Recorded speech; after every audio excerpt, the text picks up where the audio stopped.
cheat sheets, or hard Oh, copies. yeah, it's actually, I put it in there. It doesn't look like it on the front. It looks like just the agenda, the first page of, the last page of the agenda You put it where? on that pile. Oh, on my pile? That's a scary thought. It was, My house.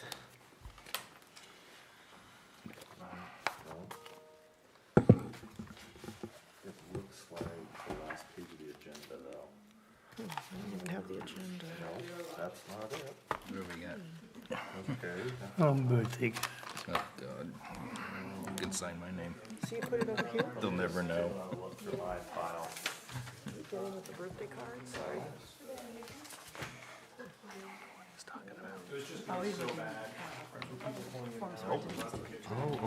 What are you looking for? We had a page that had, it looked like the last page of the agenda, and then behind that were all the comments for the, So I can keep the minutes and I don't have a hard copy of the agenda just had it. I mean, literally. over here. Okay. Well, I don't. Wait, know- I got it. Yeah, yeah. Me too.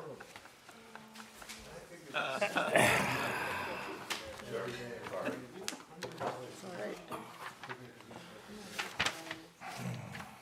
but I don't have an agenda. Okay. All right, let's call the meeting of the July 31st, 2023 Rockport Select Board meeting to order. John, do you want to provide us an manager report? Yeah, absolutely. So we have, this is a bit of an abbreviated version because there was a bit of a longer report that came out a few weeks ago when you met earlier this month. But a couple items I want to just bring to attention for everyone assessing in particular. Probably everyone in this room and those watching online have received letters concerning new property values. They are substantially, I would consider them substantially higher than what the current year values are. We've talked a little bit about this in this meeting, but just to sort of reiterate what that comment was, in large part, the town stood to lose, and when I say the town, I mean the taxpayers, stood to lose a substantial amount of state funding and the ability to fully and properly tax personal property, which would have been a detriment to all taxpayers. And so by being able to adjust our values as a town, that allows the town government then to accurately tax based upon the values as they stand to 100% of their value. So what will happen, the process for that is fairly straightforward, and it's the same as it was a year ago. Residents will have an opportunity to ask more questions. There's a phone number that's on the letter from KRT. They can ask questions as to why their value is the way it is, or anything, any other pieces of information. Again, the homeowner likely has more data or more up-to-date data about their home than perhaps we may. So all of that information is important, and it's vital to ensure that someone's value is accurate. So that's the first part.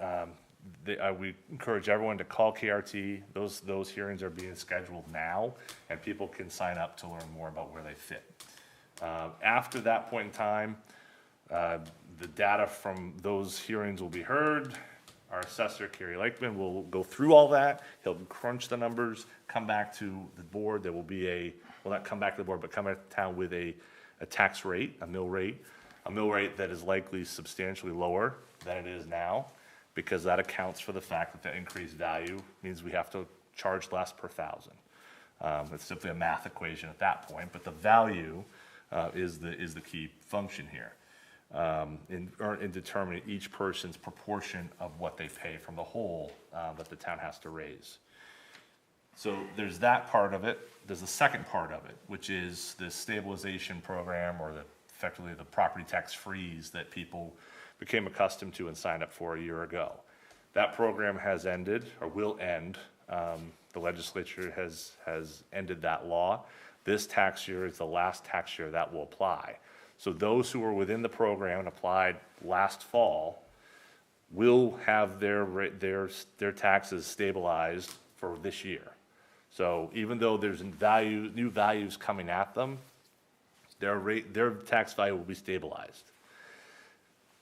But going beyond that, that program has ended. So there will be a new program, or actually two new programs, which are actually expansion of existing programs, that are hope to encapsulate those taxpayers into a new into those systems that will then allow effectively the same sort of thing to happen. And I realize that's sort of like maybe woulda, coulda, shoulda, but there's a lot of details still to be worked out. And so it's a little bit early to talk about that, but the idea is effectively, if you're in that program, you're fine, that your taxes will be stabilized, and there will be a new program, TBD, in terms of new information.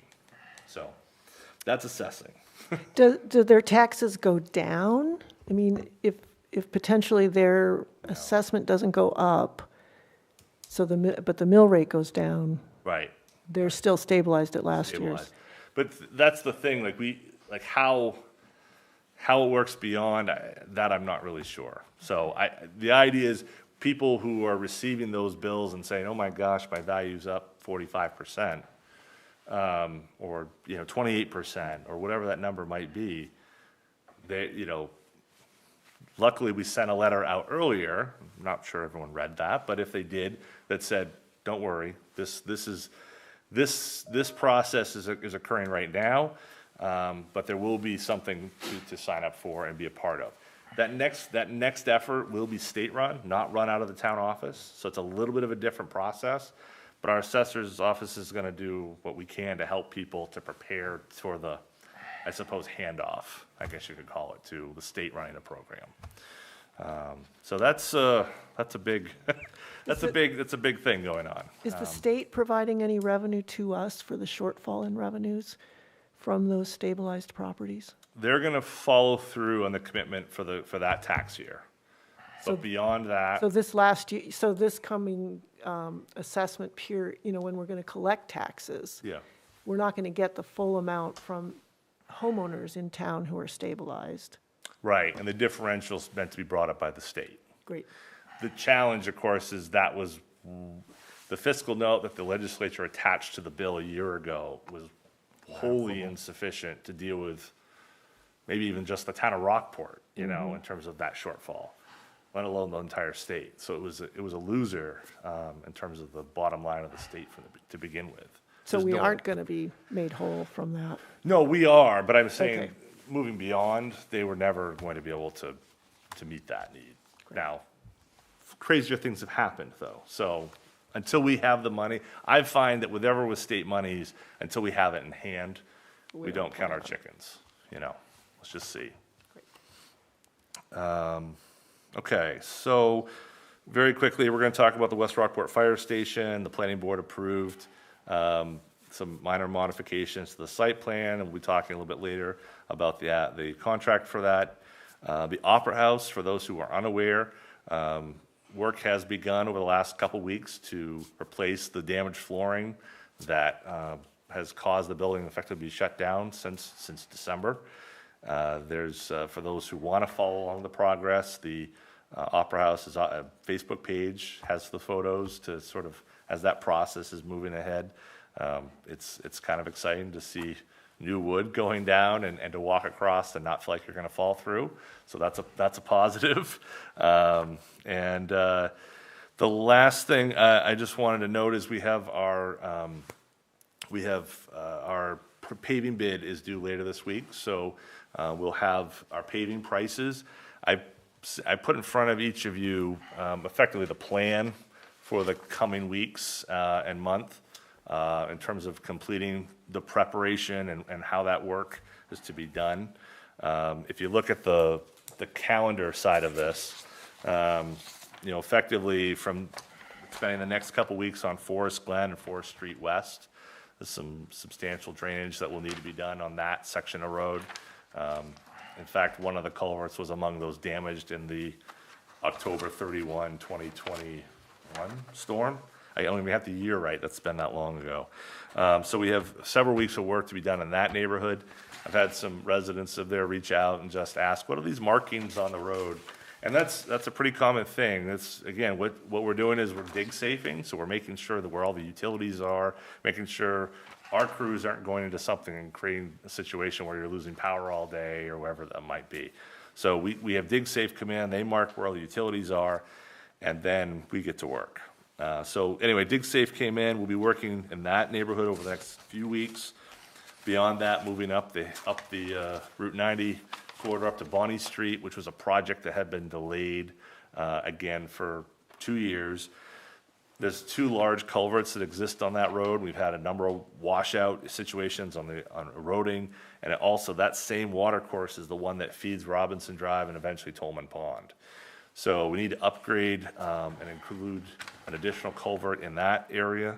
And that's a little tricky because effectively those culverts exit onto what is largely a large pond onto somebody's property. It's a very awkward setup in terms of how it's managed. But in any event, that will occur near the end. There's also some work up around the corner, not just on those culverts, but some ditching and the like. Then Kathy's Lane, which is up off of Mount Pleasant. That's a road that is in really, really poor condition. It's a one-way road, but there's a steep hill and it's really eroded pretty poorly. And then beyond that, after Labor Day, we're looking at the Amesbury, Birch, Pleasant, and Pine Streets area. There's some drainage work that'll need to be done, but that also needs some attention here. So once you get to all of that, we're gonna see where we are in the calendar. I'm trying to just get a sense of where these are. Of course, it could rain for we could have Noah's Ark out there. 40 days and 40 nights, Yeah, the calendar might change in that case, because you can't really do ditching when the water's coming down at you. But this at least gives you a sense of where things are going, where they're headed. And then at your next meeting, when we actually have paving numbers so we can actually apply a price per ton to the tonnage, we'll come back and have you all approve. So especially for Kim and Michael, we have these monies for road construction set aside in a reserve fund. And so the reserve fund, prior to us paying for those paving or those road construction costs, needs the board's approval to say, yes, we're gonna go ahead and do that. The problem is, of course, is that we can't stop the summer in the course of trying, we need to get construction work done now, so that way. So this is just to give you a sense of where things are going, and this is more in terms of what's on the calendar here. This is the preparation, and then afterwards is when the actual paving will occur. So that's all part of that process, and then, of course, there's the Park Street final paving, which needs to occur. There's still drainage that needs to be finalized on that project before that final coat of pavement can be done. That was supposed to have been done in June, but we're here in just shy of August. So rain didn't help, but we've also, we need to get that done. So that gives you a sense of where things are and what's going on. And I know it's not really paving, but I just see fog lines and center lines that are well-worn and maybe weren't painted this year. Mm-hmm. Is that a shortage of paint or shortage of manpower? I think there's a couple different painting spots. There's some additional striping needs to be done. Those need to be done this week, and so I've asked to have that done this week. Great. The other thing, so the fog lines, there's also been some requests for additional striping on Park Street. We're gonna look at that. There's some thought that additional striping can cause speeds to increase, so I'm gonna go out and look at it. I just had to chat with a homeowner out there on Friday, and so see if we can find something. There's other ways to do some speed reduction, whether it's signage, the speed signs, and so we had a great chat about some different ideas. There is one area, though, I think we may see some additional striping along the sides, is in particular that stretch of Park Street. So there's a bit more of a swale with those new catch basins have been placed on if you're headed towards Simon's Corner, it's on the right side. Mm-hmm. really, I think we really need to have some clear markings on that road, especially the fog lines on both sides, to keep people in the roadway and not off into the ditchy line. So, so I think there's a couple spots that need to be addressed, and once we get that final pavement on, then we'll hit them all. But yeah, it doesn't surprise me to hear that there are some spots, yeah. And I know there's some parkings, the striping in front of 9th of June is one that needs to have been hit and somehow got missed this spring, so. Lots of stuff. Great. Probably because there was equipment sitting there. It might have been hard to stripe when they're there. Anybody have anything they want to? Let's see. All right, any public input? Thank you, John. for Yeah, that. thanks. Any public input on non-agenda items? Any amendments to the agenda? Okay, consent agenda is next. Do we have a motion? Gotta find it. Way down here. Got it. Let's see, what are we doing? Right here. All right, I move the board approve the consent agenda as presented. Second? Second. Thank you. Any discussion? All those in favor? Yep. And that includes Nancy Albertson resigning from the Comprehensive Plan Committee and Scott Warren resigning from the Harbor Committee, and thank you to both of them for their service to the town. Next, action items. First is act on committee applications. Patrick Annis is applying to be a Harbor Committee alternate. And I understand Patrick couldn't be here tonight, but is really looking forward to working with the Harbor Committee. So do we have a motion? Is it alternate or It's alternate. Alternate. it is alternate? Okay. This should, yeah. Yeah, and I think he's effectively replacing Scott you wanna do that? Warren, Okay. but I don't know, Scott may not have been an Abstain. alternate. Yeah, there was, yeah, we have two existing alternates that are on that group, so I'm not, Somebody will have to move up. somebody's gonna have to move. Yep, Well, slide on over. we'll you let know. them sort that out, but Patrick is for an alternate. Yep. Okay. All right, I move the board approve the Harbor Committee application for Patrick Annis with the term ending June 2024 as alternate. Second? Okay, any discussion? All those in favor? And Jim's abstaining. Great. Next is act on construction contract for the West Rockport Fire Station and Main Coast Construction. I know we've got Amanda here, and Jason, and George. Yes. So this has been it's been a little while for us to get to this place. I mean, several years if you want to go back to the beginning of the conversation, but we've worked quite hard over the last month, I'd say, to get to a place where the contract is a place where everyone is satisfied. George took an initial crack at things, and we sent it over to our town attorney, and our town attorney, as well as individual at Bernstein Insure, an attorney who is well-versed in construction law and who worked with us on a number of different other construction projects, the town, I mean, and had some minor modifications that addressed, really what I would consider to be smaller details. The bid documents that Amanda, Austin, and 2A Architects had prepared well established the road for what we're trying to accomplish and what we want to do. And George, was willing to sort of take up the scribing job and trying to put that together. And so we have a document here that's, I think, a good representation of where we stand. There was one change that Kim had found. There was a letter A missing from on the first of the two documents, and I can get that changed to you. It's like there's a list of A, B, C, D, and B refers to number A, and just A wasn't there. So it's a simple sort of addition It doesn't change really the makeup of the contract in any way, so.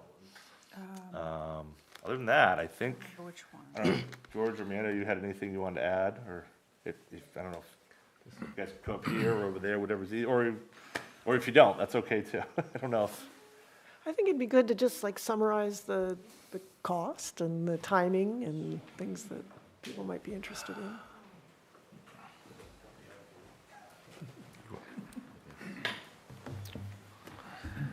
So the construction costs, as you would have noted, are in the contract, of course. They're listed here in the 102 document, I believe. So yes, the fourth page. The amount that is in the contract is the base bid amount as Maine Coast bid. That's at the $3,223,971 plus the alternate.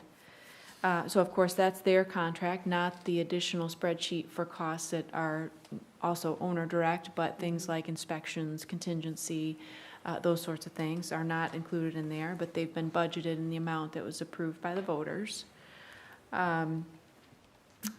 As far as schedule goes, George has been working on that. Yeah, I should have it done by the end of the week. I'll present it to Amanda and John and Jay so we can all look at it and kind of run through things. I'm looking at a good year to 14 months. I mean, depending, weather seems to be on our side. We worked all last winter without any problems. I mean, it was wet, but we got through it. So I will have a solid schedule done in about a week. So did I see substantial completion by August 30th, 2024? Is That's what we're that, shooting for, yeah. Yep. okay. All granted, we start this month, which would be ideal. Everything gets documented, put on paper and signed and permits and ready to go. Yeah, and if it's helpful to know as far as the bigger picture of that work, as you probably know, we received the state fire marshal permit. The town is working on their building permit after planning board approval last Thursday.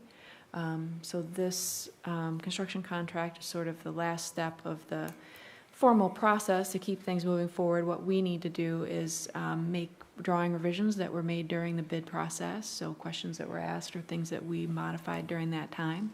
So we'll make those and have those issued to George before the end of the month so that he can get started in Pretty time. minor. Yep, and they were pretty minor. Anybody have questions to ask of George or Amanda? I read through it, looked pretty good. Okay, it's a pretty standard AIA It contract. is other pretty than It some of the- standard. Very minor tweaks and corrections, but smooth, actually. The only question I have is on the 201. This is what I brought up to you. It said, it's got the project as the West Rockport Fire Station, and then it lists Maine Coast Construction as the owner, That was one of my notes, Mhm. too. and then the architect is yeah. 2A, Yep. but it doesn't show. Yep, no, we can switch that out to the town.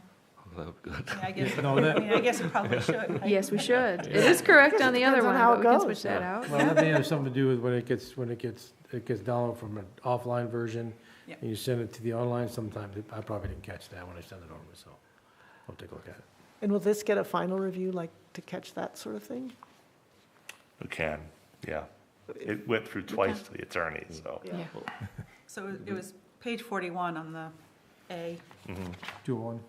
well, page 41 in our packet, In your pack. Oh, which I think is gotcha. 14 in the, Okay.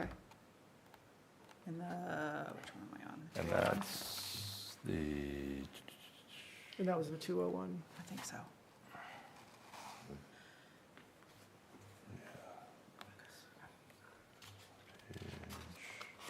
14, you Oh, no, the said? 102, right? It's 102. Page 14 in the 102. That must be it. Most people last page. And the 102 or the 201? The 102 does have, at least the owner is described as the town of Rockport. Right, but page 14 is where that section A was missing. Right, Yeah. right, yep. I got that one. Okay, But the 201, does the 201 had, you found one List where it the said the wrong town was, Yeah, it shows Yeah, the, the first shows the page. contractor as the Yeah. Is owner. the owner. let me see. That's good, then they could pay taxes. No. I think it's, the first Oh, page. I see what you're saying. Yeah. I see what you're saying, Yeah, with the on the strike 201. through. Okay, Yeah, just didn't. for the project, the owner should list as, yeah, I got you. Second Yeah. one. Yeah, yeah. A minor thing, seeing on document 102, Yep, the zip code for town of Rockport should be correct. Yeah, there's Digit. next to number Those in next there. digit, Yeah. yeah. I caught that, I saw that It's before I said it. small, but that's Yeah. the things I noticed. And I just had a general question, because I don't know if this is standard or not. But the section that says liquidated damages is like $30 per day after 60 After days. 60 Is that days. Yeah. the normal? Yeah. Okay. So we went back, that was one item we did go back and forth about. So in the bid documents, we had planned not to include any liquidated damages. We said the construction schedule is gonna be, everyone's gonna make the effort to have it be between 12 and 14 months, and that'll be it. So the job was bid that way. When the attorney's comments came back, they suggested liquidated damages. So liquidated damages would travel all the way through the bid document. And so we worked hard with Maine Coast, and they were very helpful to come up with a reasonable amount per day. And also, we felt that there would be a point at which having this project delayed somewhere in that extra 60-day range would cause issues for the town as far as getting into winter storage or difficulties with vehicles. So we set it at 60 days and $30 a day, thinking both those weren't too onerous on Maine Coast because this came in late in the discussion. And also 60 days was a point at which it would become difficult for the town. So that's how we determined that. Standard is often $100 a day. Starting at what point? It could be any time, could be, if there's a hard end date, it could start at day one past that end date. Anything that's not arranged as a contract extension during the construction period. Yeah. So that was how we arrived at that, both because it came in late, we felt it worked for the town, and it wasn't too awfully onerous for Maine Coast. They worked with us enough to get that in there at all. Yeah. Thank you. Mm-hmm. Anything else? Those are all my questions. Okay. Is there a motion? Oh, goodness. Let me get back to that. I move the board approve the construction contract with Maine Coast Construction as presented or amended, So maybe as amended. as amended. Second? Any discussion? All those in favor? Great. Thank you, everyone. right. This is Thank you. exciting. It is exciting. Thank you. Thank you. Thank you.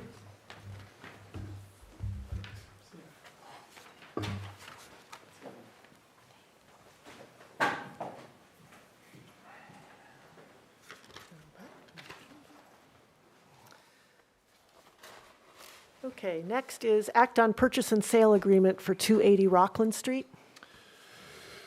yeah. After the meeting in late June, Michael had a chance to pour over what the draft that we had, and he had some comments that marked up, and so I incorporated those best I could here in this draft here. Subsequently, after I sent this out, the successful bidders actually reached out to me on Saturday and asked to meet. And I met them at the property on Saturday. They didn't have any issues with what we raised in terms of some of the changes. I mean, some of them are fairly obvious and so forth. But the biggest concern was the earnest money and the timeline from sign and purchase and sale to closing. So their concern was that they needed enough time to make sure they could get a contractor on site and really to look at demo. Their interests at this point are to take down the building fully. There was some question when we met at that point of what's the future of the building. They want to take the building down, but they want to make sure that what they are able to then do on the property, and so they meet with Scott and Ryan to determine what still potential exists on that site. How much do you give away by tearing down a legally non-conforming building? Those are questions they need to have time to explore, as well as their costs of demo. So in talking with them, I offered a 45-day, give them another 2 weeks to get some of that work out of the way. So that way by mid-September, we would have an answer and potentially could close at your meeting in early September. That was their their approach. They also were hoping to reduce the earnest money to 500. And that seemed to be, I said, well, I don't know how we could go through that, but I can certainly move forward in that way. So I bring it forward. If they met all the other elements, like till the mid-September, the extra 2 weeks, that would give them the opportunity to back out of the deal and get their earnest money back, yes? No, so as I read this, the earnest money is there in whether it's a non-refundable amount. That's how I was reading this, so. Okay.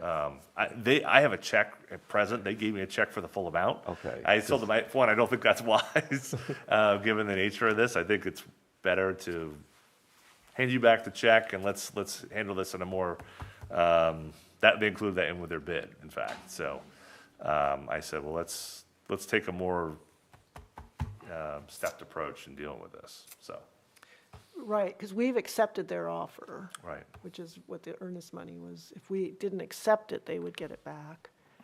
Oh, okay, so then, I see the concern in terms of, for them, if that amount is so large and they're not sure it's going to meet their needs. right. I don't know that that's a make or break, and certainly if that's, the board wished to stay with the 2,000, I'm certainly glad to go back to them with that number, but that was just raised as a. Sounds low to me, but, you know, 2,000 sounded very reasonable, I should say. On a $77,000 piece of property. Yeah. Yeah. You know, in a typical house, so I don't know about what's happening under, you know, you put your deposit down, or, Same and basic thing.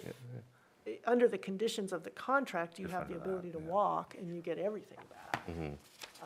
You know, if you don't get your loan, if, Yeah. you know, if you have that inspection period and it doesn't meet what you're looking for in the inspection. So I don't know in this case. I'm not opposed to them. I mean, if Orion and Scott come back and say they can't rebuild on the site because it doesn't meet setback requirements or whatever, then, I mean, I don't see how we could hold their earnest money anyway. I mean, they're buying it with the anticipation that they can redo something. Absolutely. So if, It just depends on what the terms of the contract are, Right. in terms of whether we're giving them an inspection period versus just a closing. You know, we're giving them time to do due diligence before we make them pay the $77,000. But do we view it, and I don't know what the language, you know, earnest money, I don't think is a particular It's just, term of art. Yeah. I mean, we are having costs working with them on this. yeah. And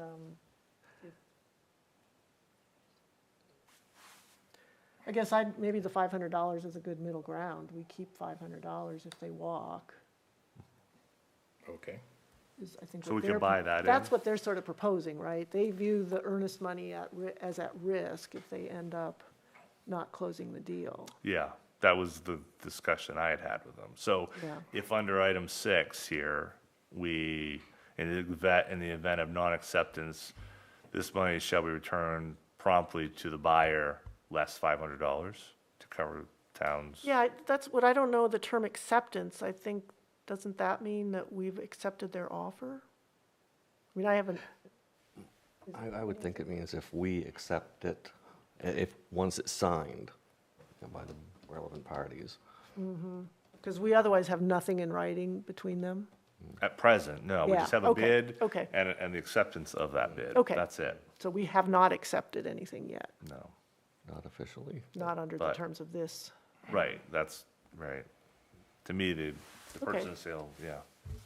So the earnest money can be the 2,000, we just return all but 500 if they,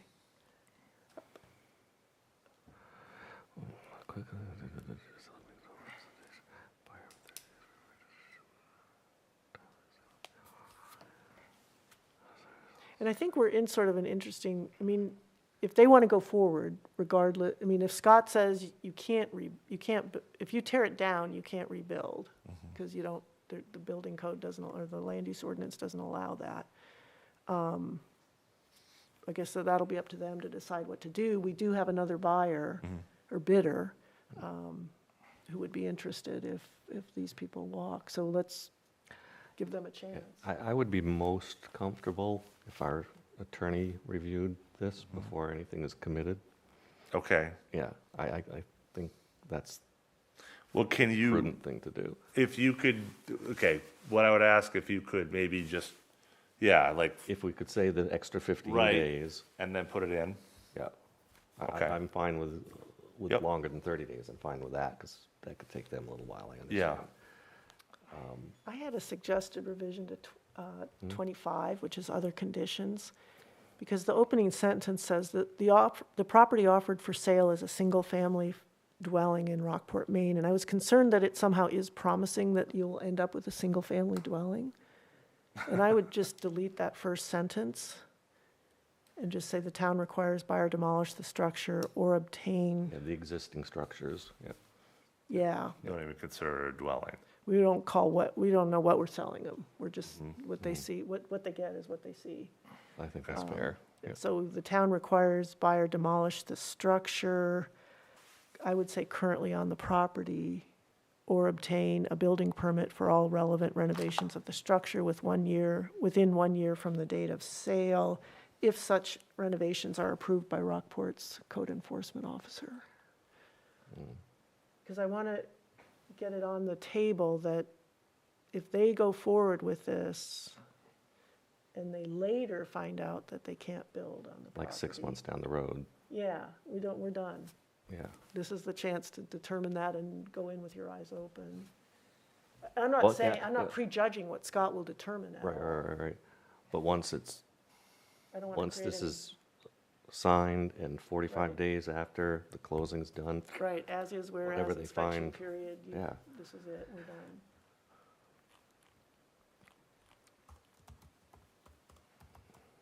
And if you want to, that doesn't have to be that exact language, but that's the concept. I agree with that. Yeah.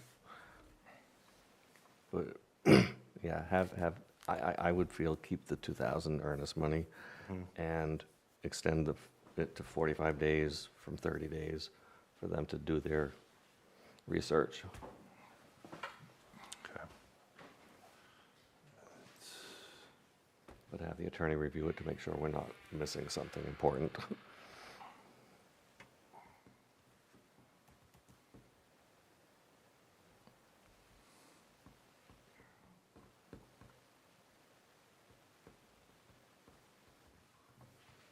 How much property is there? 2 something, isn't it? 2, 2+ acres? hold on. A lot of it's not Yeah. It's less than 5 acres? Hold on, I can But a lot tell of you. it's not buildable, I guess. Yeah, right, because it drops off in the back. From what I've heard. Just gotta find it. Here we go. 280 Mace's Pond. Okay, anything else on that one? Where is it? So there's nothing for us to act on, I think, right? Nope. Till the lawyers review it? Or should we have it be subject to lawyer review? Well, we can't really act on it until, yeah. I mean, you could say, well, if it's 4.39. satisfactory, but then it would Let's really need to just- come back. Yeah, and if they're still doing some due diligence, whether we sign it, okay it tonight, or Yeah, they'll still do their work. they could still do their work now, whether Yeah, you're I mean, under our agreement or intent is not. to Yeah, as long as you, sell it to them if they want it. Yeah, I will say, I am growing concerned that they're getting cold feet about it, because they see that they offered 77,000 and the next highest bid was 43.5. Right, And as I explained to them, to the town, it really doesn't matter, because we have to turn over any excess proceeds to the some 43 will unknown. make us whole for our costs. Right. Is that right? Yeah, so there's not really, Yeah. it's not, we just want, Yeah, it's if more of they are a- getting cold feet, let's have it sooner rather than later, and then we can just move on. Yep. Okay. Strike through. Is that land not buildable in the back where the trees are? Like way back? Yeah. I don't know, it might be, but you still gotta cross the road. Yeah. Oh, that's true. You'd have to get approval for that, huh? Yeah. What about that corner? 4 acres for 77,000. Yeah, 4.39. Okay, anything else on that? We'll just hold that then, John, and, okay. All right, Good. now, we are going to move into wastewater commissioner mode. So we need a motion to enter into wastewater commissioners. I move we enter into wastewater commissioner mode. I know, I'm like, enter into wastewater commissioners. Second. Okay, let's see. Let's get Kim, motion, Eric, second. All those in favor? Okay. Okay. So the first item is the 2024 wastewater budget approval. And we got Megan, John, I'll let you guys. And everybody should have a copy of the budget here.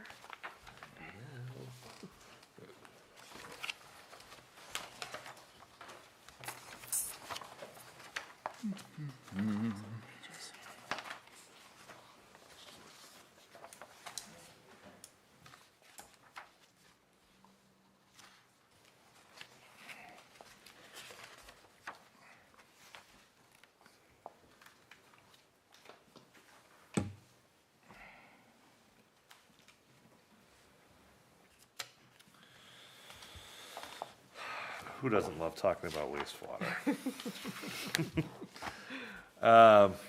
So this is a very difficult budget to discuss, and yet at the same time, it's fairly straightforward.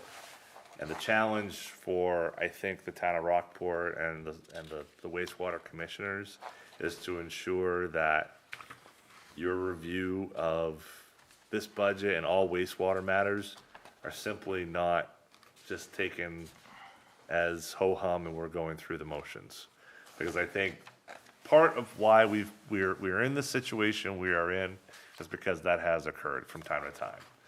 Now, having said that, there's still some things in life that are obvious, and water remaining to be something that goes downhill does help us to make sure that, as complicated as working with other communities and treatment options and membrane bioreactors and SABGs and all of these other things, dollars and cents wise, it's a fairly straightforward situation.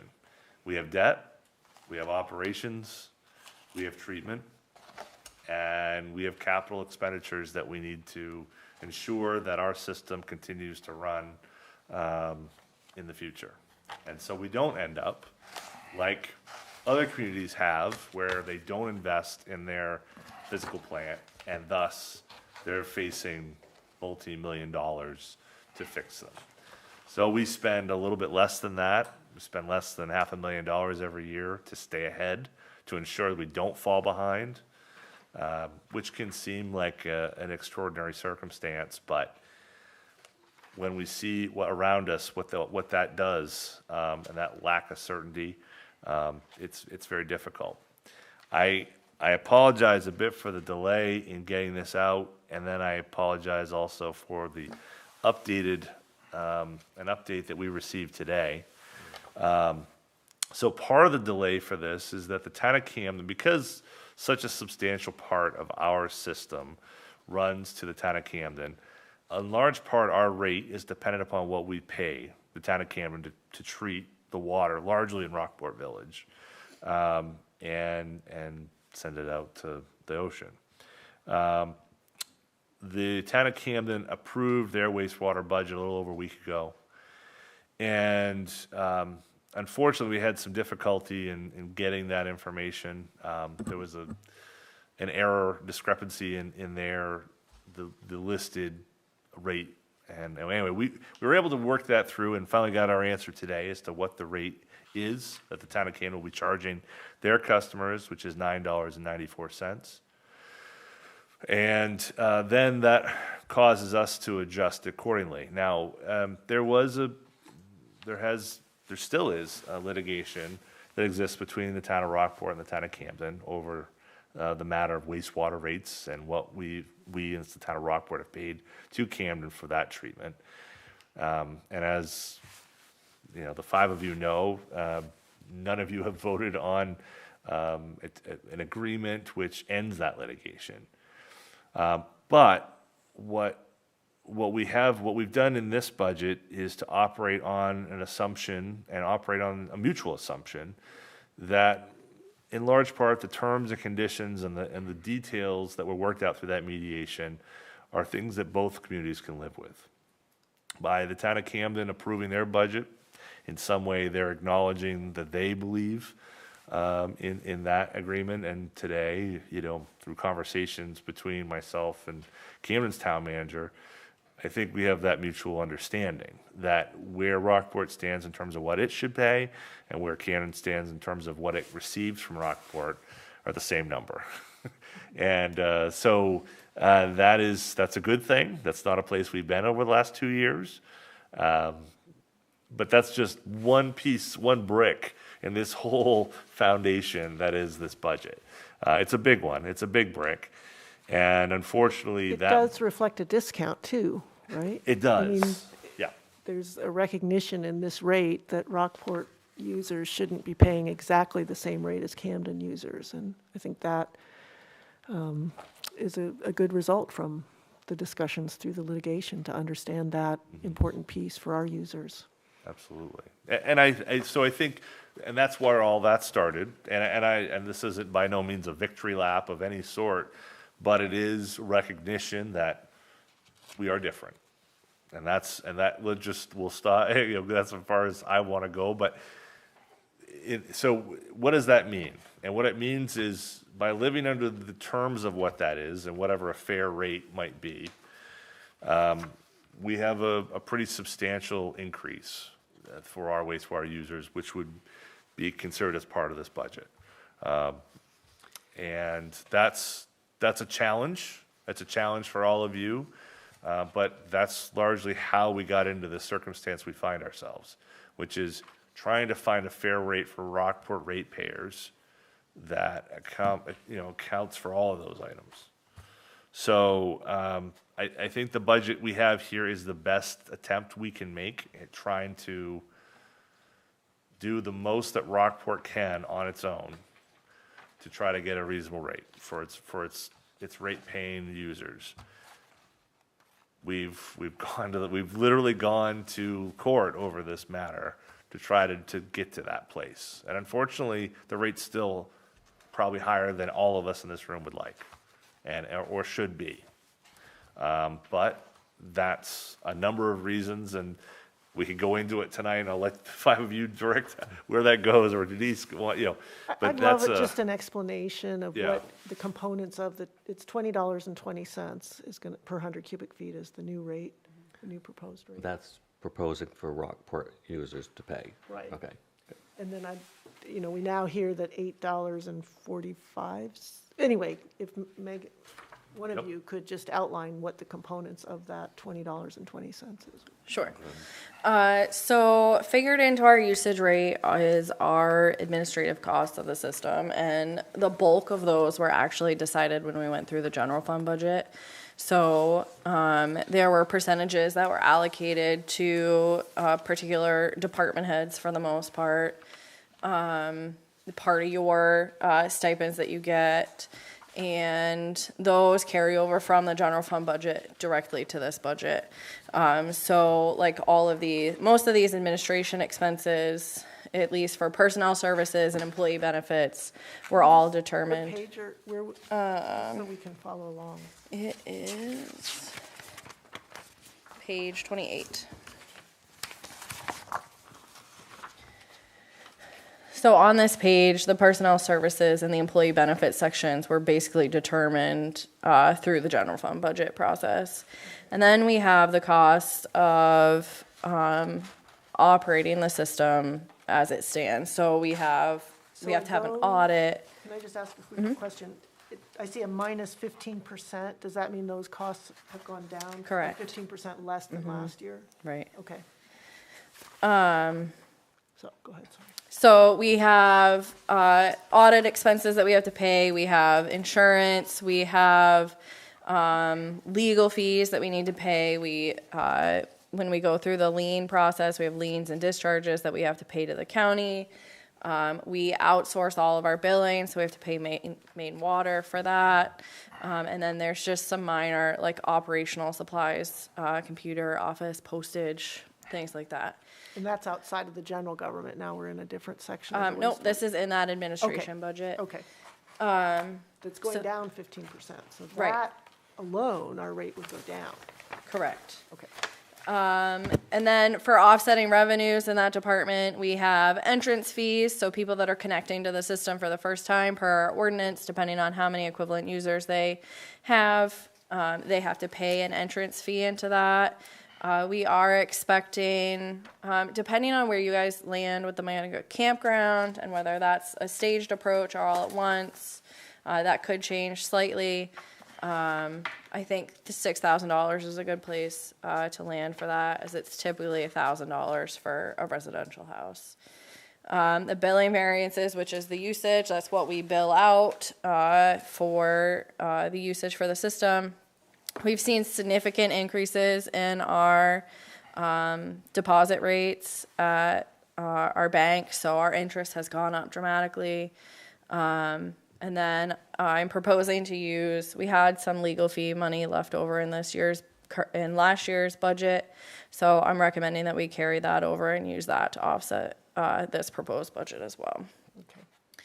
And that all contributes to the minus 15%, just, Correct.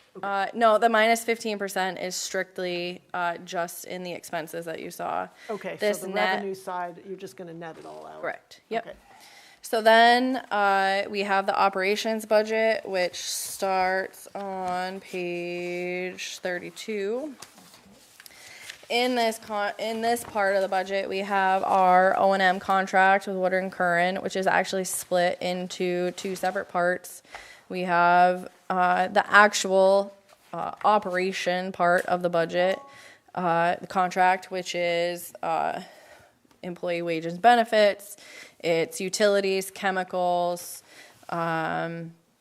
miscellaneous outsourcing that we have to do for electrical panels to pump stations, things of that sort.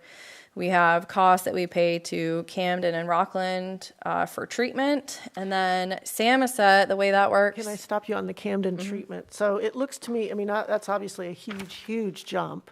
But if you look back at 21, 22, and 22, 23, very low numbers. So that sort of reflects the period where we were in discussions, and now we're basically just making up for what we weren't paying, right? So what I did to come up with the total cost for that is I averaged out our usage over the last 3 years to come up with an annual usage number. And then I applied the rate that Camden provided us today to that to come up with an estimated cost that we would have to pay to them in this operating budget. Okay. So I know we have to catch up some costs as well. So this includes $150,000 in that Okay. catch-up period. The rest of it we'll be able to make up with carryover funds from last year and then money that we had in reserves. Great. Okay.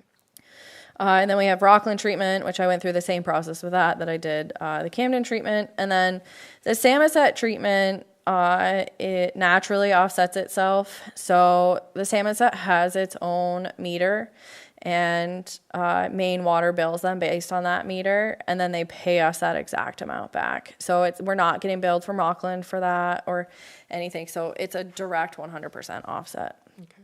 And then we have the maintenance portion of the O&M contract that we have with Woodard and Curran, which is the $34,000 in that supply. So again, that covers new electrical panels. If a radio goes down in one of our pump stations, we could replace a radio with that. It could cover minor raising manhole covers, if we're paving somewhere where there's sewer. I mean, all of those have expenses, so that's what that goes towards. Okay. So extra costs when we're paving related to the presence of a sewer then go under the sewer? Correct. Okay. Yep. And then we have in this budget, above ground capital maintenance. So if we are replacing a pump station, or if we are planning to upgrade a panel, like it's something that we've planned for, that all falls into this above ground maintenance. Also, if we have to replace any of those manhole covers, things like that. So I noticed that year-to-date, is the wastewater fiscal year same as? It the is, town? yep. So year-to-date, if we only spent 50,000 of the 413 budgeted, So we were supposed to replace the electrical panels at the Country Inn pump station and the Eastward pump station. And we couldn't get a contractor to do it within the fiscal year. So we're actually carrying that money over to do that work this year. Just So because that- we couldn't get somebody here to do it. so it's not a brand-new 500,000. It's Correct. carrying over whatever that delta is between the 413 Right. and the 50. And then we added the Main Street pump station in as well.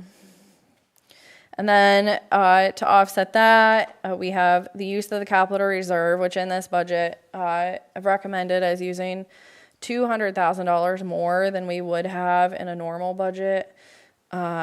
Basically, the recommendation is there so that we don't absolutely slaughter our ratepayers.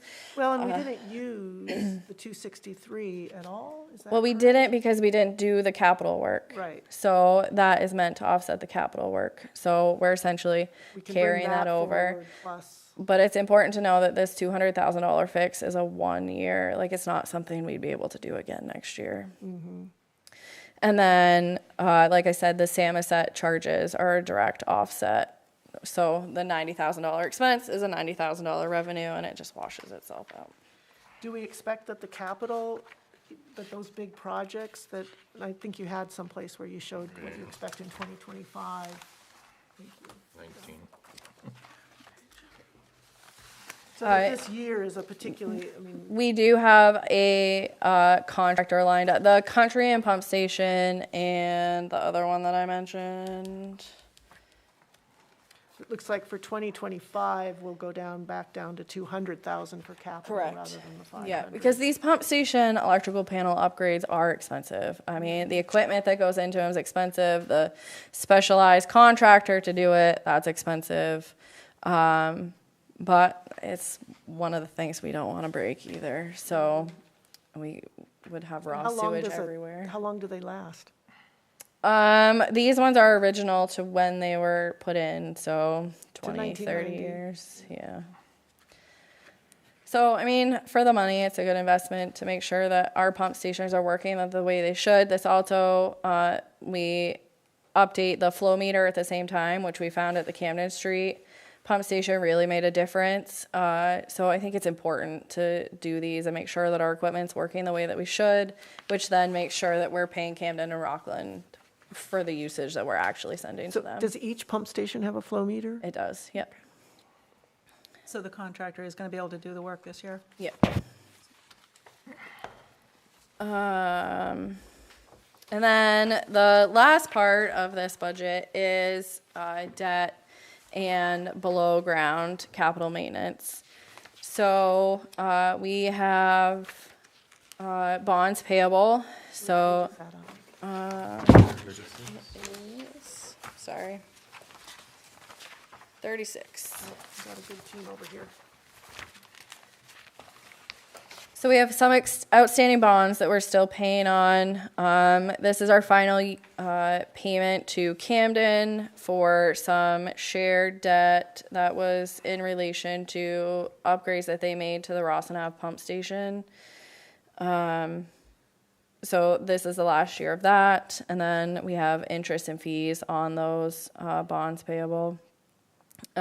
We have below ground capital maintenance, which covers us inspecting our pipes, so sending a camera through them to make sure that we're keeping a handle on any I&I that we have. It also gives us the money to fix pipes as we find issues so that we don't have to wait to fix the problems that we find. We can go ahead and do that work. And then in a typical year, what we try to do is we try to keep our capital expenses at $250,000. So we add to the reserve, we take from the reserve to keep that $250,000 stagnant. So that $45,000 deposit to the capital reserve is something that we do annually to help keep those investments at $250,000, with the exception of this year, making that adjustment of the additional $200,000. We also use the Route 1 TIF that we have to offset the payment for the extension that was completed last summer. So that debt payment essentially has a net zero impact on the budget, and we'll continue to use that TIF to offset those debt payments right up until the point the TIF expires and the funds are completely obligated. And then we have our charges for debt service billing, which goes to anybody that is along the sewer line and has road frontage on that sewer line. They pay a portion of the debt service for being able to connect to the system. So with all of those things considered, the net budget, we try to get it as close to zero as we possibly can. So our expenditures for the year are $2.25 million. Revenues are 2.262, which, assuming everybody pays their bills and we can go through that process, it will leave us over collected at $7,000, which is just about as close to zero as we can get. So with all of that said, the rate this year would go from $15.50 per 100 cubic feet to $20.20 per 100 cubic feet. And the debt service is proposed to go from $262 a year to $292 a year per equivalent user. I've done some math based on what industry standards say an average homeowner uses in their house to see what impact those changes would have for a single family residence. And with the increases in usage and debt service, it would increase a typical user by $255.60 a year. I wondered, when I was looking at the, this is on page 21, where we just talk about the rate history. We show for July of 2020 a rate of $13.50. And sometimes it's, remembering what was happening then. But I recall that was the year we had a nominal rate of $19.10, and that's when we had a lot of pushback. And then we reduced it. And did we reduce it all the way to $13.50? Yeah. I thought we hadn't reduced it that far back. No, we did. Okay. So in some respects, we're sort of catching up with Right. things that we were trying to do. Trying to keep our rates low, Right, trying to help the ratepayers, and now we're in a Trying to look at position where we places for just can't savings. financially do that anymore. Yeah, we've got to. I mean, I think using the extra $200,000 out of the capital reserve this year to help move those important projects forward, I think that certainly helps. If we didn't do that, our debt service rate would, the total impact to users would have been $482 a year instead of $255. Yeah. So I think that is money well spent in terms of. Yeah, and I think as long as we feel like we're running a fiscally sound wastewater department, which I think, thanks to you, Megan, we are, we maybe necessarily shouldn't be having huge amounts of savings. Correct. Yeah, and I think that, we're using it for capital projects, so it's being used for what it was meant for. Right. And using it isn't hindering our ability to make the capital improvements that we need to over the next 5 years. We're still going to be able to keep those net expenditures at $250,000, even using the additional $200,000 this year. Yeah. The only thing is that if we had a pump station completely break or something, that we wouldn't have that money to fall back on. But I think that we've done a really good job making sure that we're keeping up on our capital needs and that we're investing where we need to. And I just don't think the probability of having a catastrophic event is really what's going to happen. And the people that manage the operations of our system, I think, do a really good job of making sure that the pump stations are cleaned out when they need to be, that they're monitoring grease levels and things that really just junk up a system. So I think that we're in good shape to use that money for this reason. I have a quick question. What's on the screen? Is that what the folks see at home? They have been watching. Okay. Well, just the numbers on here is prior to the update. Right, packet that's that the we had, packet just one. to make that clear. So- $20. Yeah, just so that people aren't saying, wait, you're talking $7,200 and that says 56. Just And that relates to the Camden correct. rate difference, yeah. Right, the correction. I had a I don't want to, I have a question about the Woodard and Kern contract. That's on, I guess, page 33. So this is something that, I really respect the good work that that Woodard and Kern has done for our wastewater system. And I think we do have a really well-run wastewater system. And, it's always a tricky balance to how well it's run versus what could you get away with to try to keep the user rates low. And I'm not in a position to judge what we've been doing, and I think we would need to err on the side of a well-run system, and I think that that's what we've been doing.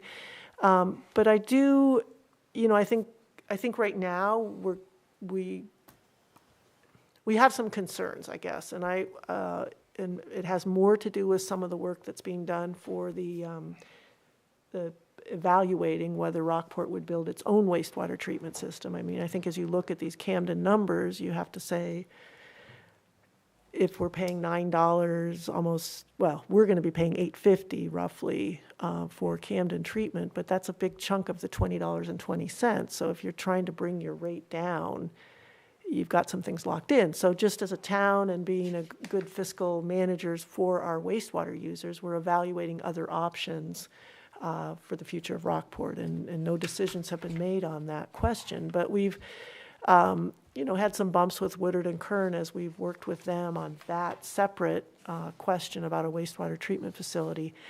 So I sort of am giving it the Woodard and Kern contract, I guess, a more careful look. And I don't have big ideas, but I did wonder about the fixed fee cost in here. I mean, I know we have personnel, we have utilities, I get that, chemicals, equipment, but what is that fixed fee cost of almost $26,000? You want me to answer it or? Go for it. So, Try. the way the Woodard and Kern contract works is that we pay for 2 employees their wages and their benefits. They pay all our utility costs at our pump stations. They pay for the chemicals, the outside services, and all that has to come in. My understanding is this is the first year that we've seen the fixed cost show up. And I mean, it's no secret, Woodard and Kern is a for-profit business. I mean, that's what they're in the business for. And our contract has been meeting below the threshold of an 8% profit on an O&M contract that they like to see. So basically, this was meant to fill that gap that they had to get them back to a place where their business model met that threshold. And I don't think that it's completely unreasonable to expect a for-profit business to want to make 8% on a contract. I did express to them I didn't necessarily think this was the year for that, that I'd rather see them spend every dime of our contract than get a reimbursement from them at the end of the fiscal year. Because what happens is if they don't spend out the maintenance cap or they don't spend out all the utilities, then essentially that excess gets split between the 2 of us and we get a check back for whatever that is. So that $25,000 was meant to fill that gap that they were seeing. Well, I'd be inclined, I mean, I think they do good work for us. I think it's difficult as a town government to have, an important part of our operations be completely outsourced. And that's not to say they haven't done good work for us, but I think it is something, long-term we should be evaluating. But in the short term, I guess I'd be inclined for something that sort of is obviously related to their profit, rather than any service we receive from them. I would be inclined to not approve that portion of their budget. I think that's reasonable. John and I have a meeting with the O&M manager Wednesday morning to kind of talk about the changes that were made in the O&M contract, more specifically that fixed fee cost that we saw for the first time. So I don't think it's unreasonable. I don't know what the rest of them think, but I think everywhere we can find a little savings to help our ratepayers. John and I did run the numbers earlier. If we take that 26,000 out, it essentially reduces the rate back to $20, where we were before we made the adjustments for Camden. Oh, that works out nicely. And I'd echo what you had said, Denise. Woodard and Kern have been a really good partner for the town of Rockport for a long time. Things change. Needs change. Our town changes. And the fixed fee cost feels a little bit like salt in the wound right now. We're going to go to our ratepayers and say, well, we fought the good fight and tried to get your rate down. We did the best we could, and the best we could do is $20 or $20.20. It doesn't feel like it's like we've done enough. It feels like we've come up empty at the end of the day. Of course, those of us who've been involved in this know that we've done nothing but talk about this for 2 years. But I think this is not the time for a fixed fee cost to come at us. If that's the direction the board wants to take, I'm glad to bring that to this meeting on Wednesday and forward. I mean, I think that there are things to look at in terms of how we can best spend our money. But when you do look at like the contract itself, personnel, technical support, utilities, chemicals, equipment, there's not a lot there that sort of jumps out at you and says, oh my gosh, we're getting absolutely, that we're not getting treated to the best of effect. But then you look at fixed fee costs, you're like, okay, that one stands out a bit, right? That's a little bit different than the rest, Especially being the first year of it. Yeah. I didn't realize that. So I think you're on solid ground to do that. I think we can talk about that. Like I said, it gets to that number, but I'm sure for the five of you, you look at that rate and you just feel like it still feels like we're pushing the ball uphill. Yeah. And this is the time when the coach comes out in me when I say, this is why it's been so hard over the last 2 years, and why it doesn't end with approving this contract tonight, because there's so much more that needs to be done, right? Whether it's working with Camden, whether it's building a facility of our own, there's a trajectory we are on right now. When you look at that list of rates over the last 15, 20 years, it's not coming down. And tax rates don't come down and taxes go up, and we all know that. But it's the rate of increase is why 2 years ago when I wasn't, Denise was going here, and Megan was here, but the rest of us were at home, and we've all walked into this since then and said, whoa. How do we fix this? And, I think a lot of work is being done.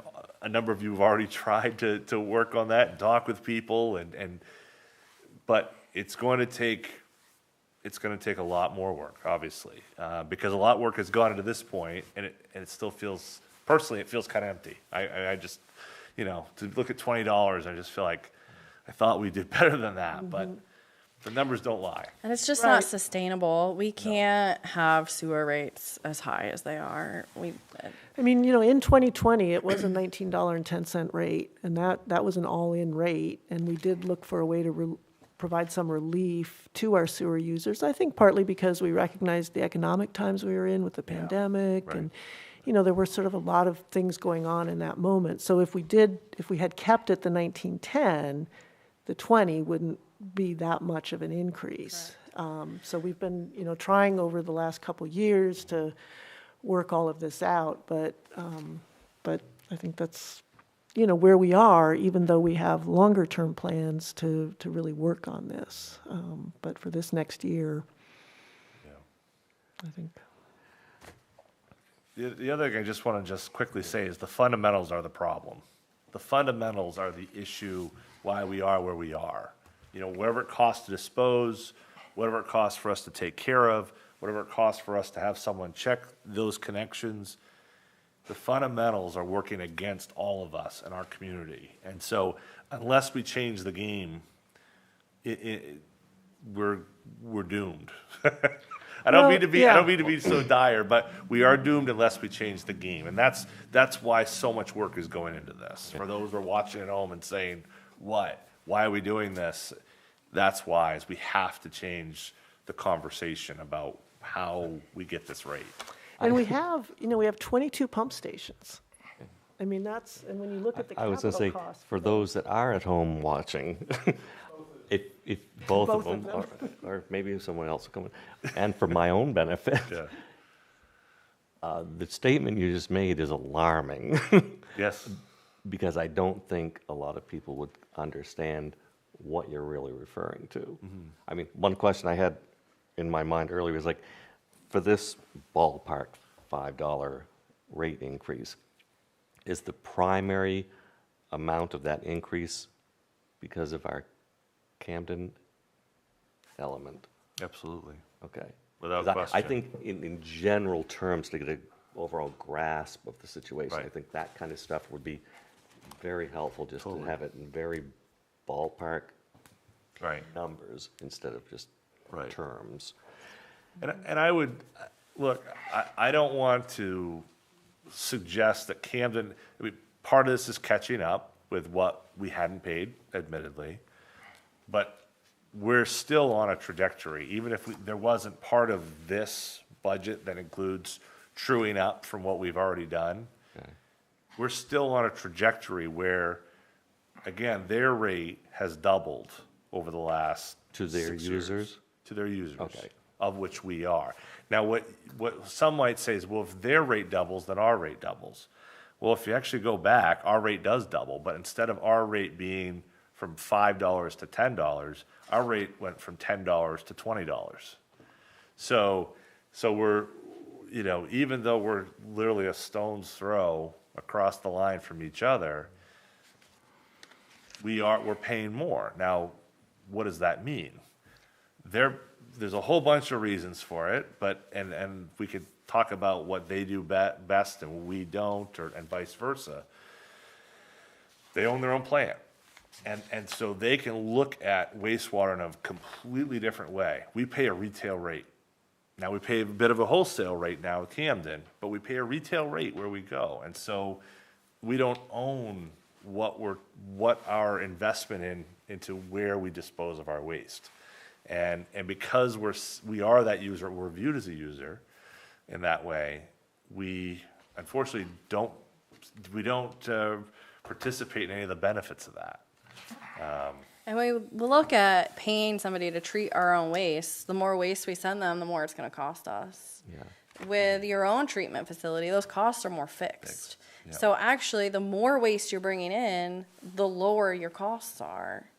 Whereas if we continue to increase our flows, our costs are going to just continue to go up. And if you look just at the main water charges from Camden to here, I would estimate that they probably have twice as many users as we do. So if they lost half of those users, their rate would be just as high as ours. More users, more waste, more fixed costs, not variable costs, is how you get your Spreads rates it out, down. spreads it Right. out. And we have 22 pump stations, they have 7, Wow. and that's just, I think, a question of the They have geography. Geography. 7, Wow. right. Yeah, so we've got the huge capital costs of running those, Of our own. yeah, And we have the capital cost of actually maintaining them. exactly. Yeah, and not very many users. Right. So how do we vote on, So you could vote on it as amended with the As amended with the word of incurring. 25,984 taken out. So that makes your user rate $20 per 100 cubic feet and your annual debt service $292 per equivalent user. So I'm gonna bring it up again. Are we still opposed to using the ARPA funds for any of this? What was that? The what funds? Like towards some of these capital improvement costs? Well, I missed the Even part. 60? ARPA, ARPA the American funds. Rescue Plan Act? Oh. So I mean, if we threw 60,000, that would knock another 40, 50 cents off or something to bring us to 1950. You could certainly consider that, but we have some significant capital costs coming up in terms of wastewater too. I know. No matter what direction the Well, I board know, decides but to go. I was thinking if we took half of it available for this year, so that it wasn't quite the 20 number, and then half again next year, because I mean, the whole plan of that is to use it for wastewater, right? Is the general theory? I don't know, that's in my mind it is, I don't know Yeah, about I anyone think there else. might be more flexibility with ARPA funds than as originally presented to us. Right, but, Because I was looking online at what various towns and communities have had approved for ARPA funding. yeah, And they it's- did expand it. It's pretty, we might want to, I have two issues. I mean, I think that's good. I always am concerned about our sewer users are only a fraction of our total town. So taking money that's been given to the whole town and using it to benefit our sewer users, as much as you can make the argument that clean water, it's in everybody's interest to have people on the sewer. So I'm not, I think that's why for years Camden billed their capital wastewater costs to all of their taxpayers. They've now been told they can't do that, and so that's partly why their rate is going up, is because it includes more capital. So I guess I'm not sure I'd want to do that tonight, Eric. I mean, I appreciate I just am one person, but I want to further consider the pros and cons of giving town money to a segment, only part of our taxpayers. I do think that that's a comprehensive conversation that the board should have sooner rather than later, because we are approaching the deadline to allocate those funds and spend them. I was looking to see what the amount was, but if memory recalls, it was like, yeah. 177, yeah. 177,000. And is that unallocated currently, just sitting? Correct. Yeah. Okay. I don't, We've dedicated, so it came in two chunks, and the first chunk, the board voted, August of 2021, to dedicate the first half, the first 777,000 to broadband initiative, and then the second half was sort of undefined. We really didn't have that conversation at the board level, and then, of course, everything's happened since then. But it's maybe either our next meeting, yeah. should we talk more about that? Probably. Yeah. We can get I the think we have until April yeah. 2024 to allocate, and then another Right. 2 years to spend. Yep, 26. Yep. It might be worth having like a workshop type. Yeah. These are the things that it could be spent on. And maybe you even wait to actually allocate the funds until you figure out what the direction with sewer is. Right. Are there any stipulations or restrictions? A lot, yeah. Or a lot of restrictions. Okay, okay, No shortage. okay. It was federal money, it comes with a ton of That strings. was mainly That makes water, sense. broadband, and sewer, and water isn't something the town oversees. But they've expanded that, and looking at this list of what other communities have spent the money on, it might, it's at least worth considering. Other projects in town. The one thing that I mentioned, and maybe this, I don't know if this is what brought it to mind, Eric, but, so we are using that 200,000 additional from capital, from the reserves, largely because of the fact that there is somewhat of an artificial cliff in this, so I was less discouraged by using those funds because some of it's the true up is what they call it, but effectively paying the amount that we owed Camden in arrears that we hadn't paid over the last several years. And so there is a bit of a hump that we're getting over in this budget. But the trajectory is still the same, and I'm guessing you were sort of thinking if we can maybe shallow the curve a little bit for 1 year, and then sort of, is that sort of what you were thinking, or, yeah? Yeah. I get it. I That's think why I that's- wasn't saying everything, I just, or just enough to 60,000. keep it under the 20 number. Yeah. So, roughly if using the 20 cents equals 25,000. So if you were to put in if you were half of it, so it's about 88,000 is half. So if you roughly use 75,000, you'd be cutting 60 cents off the rate, Right. roughly. That's why I only said 60. So 1940. And how Good much year. would that make a difference in a person's average a year? I'm just gonna stick it in Ballpark. here. Do you have the sheet? Or you did those sheets with I could tell you. I don't know, I'm just gonna So This is 45 cents accounts for $7 Per user? per year. Yeah. Residents per year? Yeah, so if you were, so let's say $10, it wouldn't be tremendous, Yeah. but Yeah, Yeah. I'd rather, I'm not, I mean, I- let's have a bigger discussion, because there Yeah. could be something we could get done that people would really benefit from. Yeah, and as I think I'd mentioned, I think it was said earlier, but, so we're looking at on average with a $20 rate, we're looking at roughly around $250 for the average user for the impact of their wastewater bill. 20 bucks a month ballpark. Yeah, right. Well, yeah, $20 a month, yeah. So that's, it's not nothing, but it's something that certainly the phone calls will be coming in. But with the, that's where we are.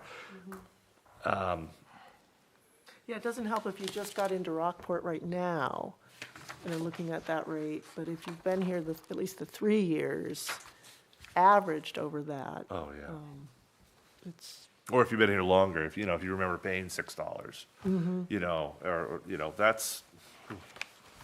that's the problem, I think, is, Camden goes from $1 to $2. It's like, oh, okay, it doubled, but you're still not paying a whole lot. Here, we went from 6 to 12 pretty quickly, or we get, that, or. but we also had an artificial decrease, We did. and we're Sure, catching up for that now. absolutely, yeah, that's true. And tried our best. Yeah.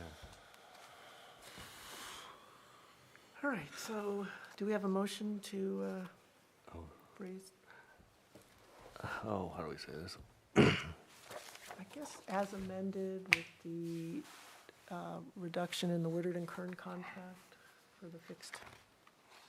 Oh, I gotta get the right costs. page. Oh, there it is. I'm gonna make a motion. Okay.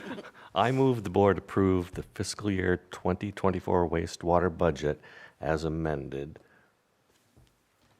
By reducing by reducing that. the Woodard and Kern contract Exactly, for the the fixed fee cost. the fixed fee, right.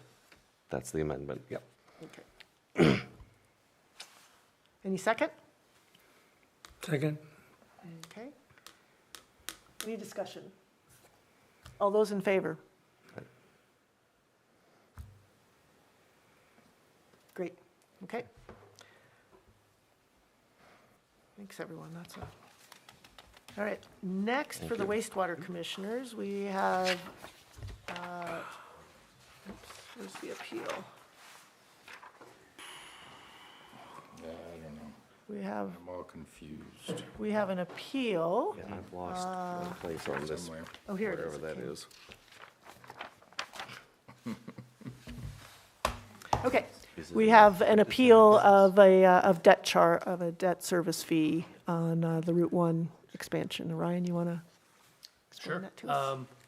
So with the Route 1 extension that happened and has gone live, we sent out to all of the abutting landowners to the sewer line, per our ordinance, notified them of the upcoming debt service that will be charged to them, and also informed them of the capability and possibility of tying in. And so with that, a few people reached out and asked a little bit more, and then when the bills started coming, that's when a few people started reaching back out saying, hey, I'm not comfortable with this. But this is the only appeal that we've received thus far. And he claims that he'll never tie in, which is probably true, because that would be an astronomical expense for him to tie in, but he does have frontage. It is a small sliver, but it is frontage, and I've outlined it in that packet, indicating on the map that he does. When I brought that to his attention, he asked if he could pretty much break off a piece of that land and keep an easement, and then sell that land to somebody, if that would get rid of his commitment to the debt service. I said, yes, it would, because of the easement, and whoever would own that would then pay, unless an abutting landowner took it, which would then be handled differently. So I think he's currently in the process of pursuing that, so that he doesn't have to pay the debt service. Okay. But currently on the table, we have an appeal before you to consider and make a decision on. Yep. And so I noted he's not here, I don't No, think, he's not. yeah, okay. So Where's the in theory, he squiggly could line? do another appeal from April 1st to, on the next billing period too, as well, correct? He could, I do believe, but, yeah. That doesn't seem right, does it? So what's the squiggly line? Is that the driveway Yeah. on his map? Hold on. Yeah, So the squiggly line goes through somebody else's property? no, so that is two parcels. I'll show up here, 'cause I don't have it on the map. Or, I don't have I was trying to my- figure This it is one out. parcel, and this is one parcel. This is his parcel here. So Yeah, yeah, his road goes this way and comes up here, but this is his parcel right, with frontage. yeah. He actually came up with the same solution I have. Yeah, just sell 10 feet to the guy next door. Yeah, so maybe that'll work. But I think, I guess in terms of how we interpret our rules and regulations and the requirements on debt service, I feel like we can't start making exceptions. I think, Orion, you did a good job of just laying out what our requirements are. If he can find a way within our requirements to avoid the debt service fee, that is fair and Sure. available to him. But I guess I'm inclined to support you and your analysis of it, and that we uphold our sewer regulations. Any questions, more discussion? I don't want to cut off. Other people feel differently. Well, my only thought was, if you really, really, really can never tie into it, shouldn't we have kind of fixed that into our prior ordinance about the That's- 200 feet?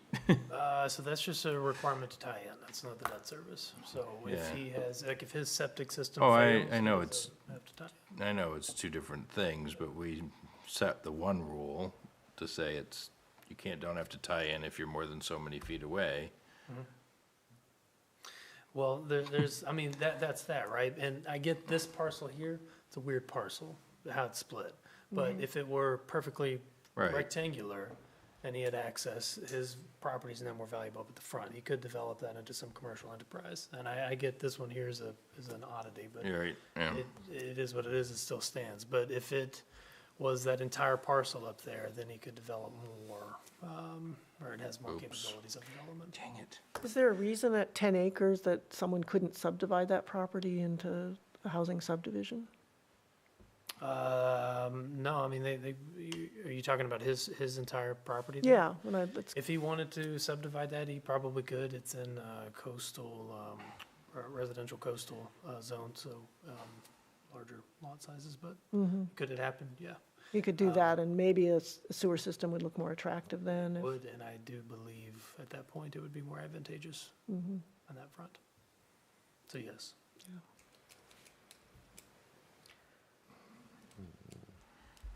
Do we have a motion or other discussion? I'm just Michael? pondering. Yes, thank you. Oh, that doesn't mean I have anything to say. Thinking is good, we like thinking. All eyes on me. Oh, I didn't want to put you on the spot, but I didn't want to sort of ignore that you might, anybody else? Well, do we have a motion?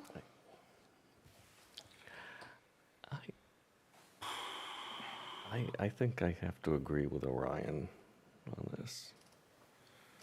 Hold on, I gotta find my spot How would I again. make them? I have the cheat sheet if we're just looking for. I got it here. Somewhere. It's right I got it. Okay, No. Where? Oh. I move the board deny this appeal as presented. is there a second? A second? Any discussion? All those in favor? You get a yes for everyone? Yeah, okay. Great. Now we need a motion to exit wastewater commissioners and return back to regular session. I make a motion, we exit wastewater commissioners and return back to regular session. Second? Rick? And all those in favor? Okay. All right, here we are. Let's see. Now, we've finished our action items, we've finished wastewater commissioners, and we're into discussion items. And the first item is comprehensive plan update and timing. Gosh, Orion, you're right here. Hello. Perfect. Hey, everybody. So timelines, so John and I were talking, not too long ago about an ideal timeline with the committee, meeting as often as we can, with that structure of getting, before the voters in November of '24. There was some strong ambitions of getting November this year, but that's not gonna happen. Of the 12 sections that that we are required by the state to do, the committee has only approved 3 sections so far. We are on our 4th. So this meeting, which is tomorrow, it's a 50-page section, which is the longest section that they've had so far. I don't know if they'll include everything needed in that meeting or not, but we'll see. I will hope so. 50 Be pages. my first time to attend tomorrow. Great.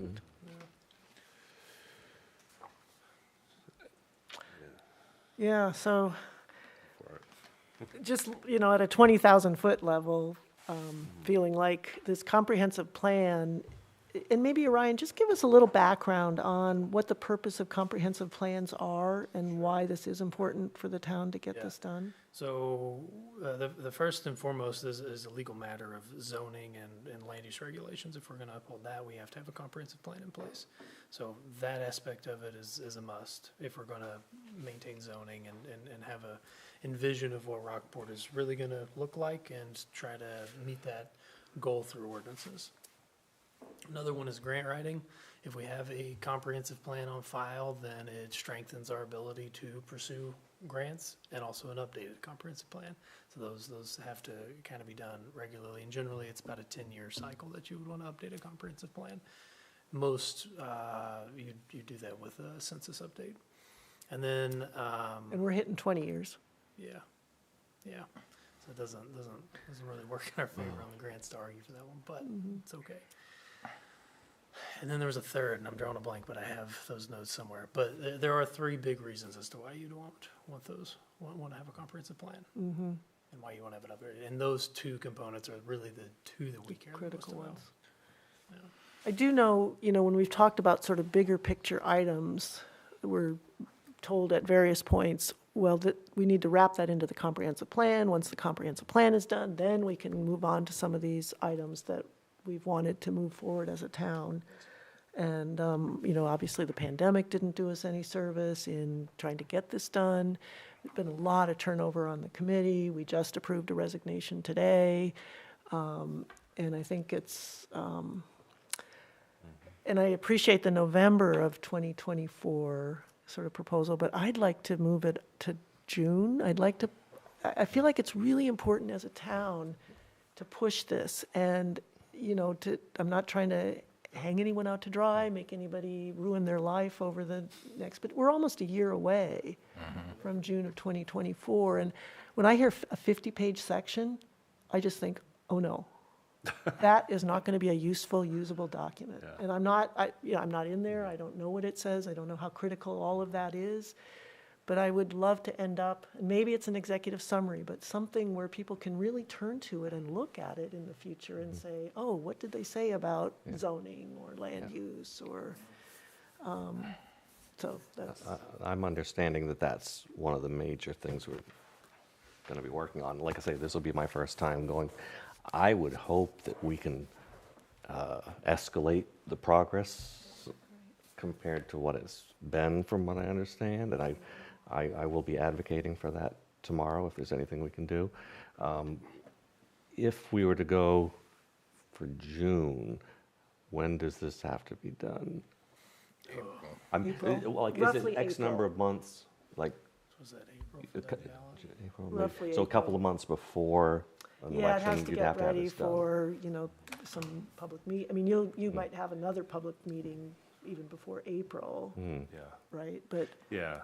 I mean, that, It would have to be done, ready. right, this is where, by statute, you would have to have voted in March that in June, you're going to have a question about approving a new comprehensive plan. And then by the time. you, the select board? Select board. Okay. You being the select board needs to approve that. Then after that point, at your April meeting, you would set your warrant and you'd say, this is exactly what the language will be. The language can still change from that first meeting, but that second meeting, it's like locked in, this is. You also actually have to have state agencies approve what you're gonna put forward as well in advance. So there's also a timetable on some of that work. Different DEP, Department of Agriculture, Conservation Forestry, maybe Marine, maybe Bureau, anyway, there's a number of different agencies. But this is where the difficult part comes in, because the idea is you can have it as specific or as broad as you want it. There are some guidelines and some guardrails you have to stay within. But the idea is that this is like the snapshot of who your community is and what they want in their deepest part of their soul. And the difficult part of that is sometimes you have to say some things that might be a little controversial or might be a little, and you have to go out and say, this is who we are. And do we know who we are as Rockport post-pandemic? There's a lot of people who've moved here. There's a lot of people who may think the same as all of us did in 2004. There's a lot of people who say, no way, we're a different town now. And the idea is that snapshot, this comprehensive plan should capture that snapshot. And so the difficult part is you sort of want to have something so people can react to it. And when you have so many more sections to go, it's very difficult for people to react to that. The prior group in 2004 had this like exhaustive effort, and they knocked on everybody's door like 5 times to talk about the comp plan, and it was the most unbelievable outreach effort you'd ever see in your life. And I don't know if you can do that in 2023, 24 in the same way, but it creates an unusual standard of burden for this comp plan effort to try to meet that. And I'm not sure that's the goal. I think the goal is, that committee's changed over 3 times. We've had probably 8 chairs. We've, it's been the drummer from Spinal Tap. We've just keep revolving the person in that spot. So we really need to have, so there's been an effort from, I bet there's been 25 people on that committee over the last 3 years. And it's difficult as traditionally these comp plans are very driven by the committee up to, because we represent all the different parts of the town. Well, unfortunately, we're not, despite their best efforts. I think there's a lot of people who've tried very hard to get that going. It's spinning wheels a lot of cases. I think we're letting the best be the enemy of the good. I mean, it sounds like that 2004 standard. How long did it take how many years did they work I on want that? to say, well, Jeff, you were on that group, right? 2 years? Yeah. All right, well, we're topping that. Yeah. Yeah. If we throw a pandemic in the middle of that one, I'd like to see what they could do. But it was a tremendous. I mean, it was tremendous. But I bet I bet there wasn't more than 1 or 2 people who dropped off that initial comp plan committee. That group was locked in, and they were they were a bulldog. It was unbelievable, but I think we're different. I think the town of Rockport's different in 2023, 24. I don't know that the outreach is the same. I don't know that you're talking to people the same way now that you would then. You know, I don't know. So at this point, if we have 4 out of 12 sections, I guess it was occurring to me that if we're having the whole group draft each section rather than maybe Orion, because you have a lot of familiarity with I do. And what we how- need. Yeah. So we started, when we got into the edit section, we started with, we don't have a Word document of it, so I gotta type it all up, and it's something that's workable. So I'm typing it all up anyway, and then I'd send it to them and let them work on it. We come to the meeting, and then that's when they wanted to work on it, so there wasn't like a lot of pre-work coming into it. It was fine. So You know, meeting like, time it was is taken up with performance, editing and. Sure, so the meeting is just editing, and that is what it is. So it turned into, went from that to speed it up a little bit more to me writing everything up and then putting my proposed edits in a package and saying, you evaluate these. Here's some proposed edits of what I believe based on the data we collected, the public engagement, and X, Y, and Z. So I'd give my rationale as to why I believe this should be the way it is based on the community input. And that moved it a little bit faster, but still, it was taking maybe 2 meetings to get through. To But get one section. yeah, so again, we're in natural resources right now, which there's not a lot that's really changed, but it's a law, it's a big document, so it's a big section of the document, I guess. So to be entirely honest, I don't know how long that would take, but I already have that section prepped and ready for review with my recommendations. What would you recommend for an efficient process that could get us to a? I mean, a way to Sounds more speed it up, a way to speed it up, because for me to do a section, 2-3 days, really, I can knock out one section. So in reality, if we wanted to speed this up, I can finish out the rest of the document and then we can come back at the end. I don't know if there's a message to give to the committee, if that's the option that's chosen, to say, hey, this is what we're gonna do, and just hold tight a little bit. Because we can't, like, we still have to. I like the maintain- idea, if it is a comprehensive plan, I think when you're just editing section by section, you're just getting in the weeds, whereas if you've got the whole document, you can sort of prioritize where you want to put your efforts. Because maybe natural resources, I don't mean to take, but where do we want to prioritize and put the committee's efforts? I don't know. I What think do you I'll guys have a think? better grasp tomorrow, but what I have seen on a preview, it looks like there's a lot of redundant language which is proposed to edit out because no sense in having it in multiple Right, and that parts. solves And that I think that's problem, something too. that's going to really make this less than 50 pages for this section. That section, yeah. But, I- I mean, the 2004 comp plan is almost 400 pages. And nobody You know. looks at it. That's what Yeah. is such a shame. You Who's put gonna- all this effort into it and it's never referred back to. Who has time to read 400 pages? I'll hope that tomorrow, I'm lucky if Get a I can handle make on it it. through a You paragraph. should, at a minimum, end up with an executive summary where you can just, Right. If you give me pages and pages of numbers, I'm good. and I don't want to micromanage it, but I also do think it's important for the select board. This is set an it. important document for us. could we set like an expectation that we want it done So, by, yeah, you can. I'm just gonna give you an example of if you were to have hired this out to a firm. You know, they would have done the public engagement with the committee, and then they would have gone back, typed everything up, and then brought it back saying, this is what I got based on everything we've said. Yeah. So it'd have been the complete package, and then That's- like a little feedback and going back and forth after that to polish it up. And then that would go to the state, and then to you to be on the ballot for the voters. So you've done the public engagement, It's all done. so let's write it up. Yeah. You're our outside consultant, we just hired you. at this point, You have a new title, you just didn't know. And I just think it'll make the committee's job easier if It they've would, got a whole document to react to rather than, You know, and I think we're gonna lose committee members. I mean, I think some are frustrated by the feeling, Timing. not getting anywhere. I agree.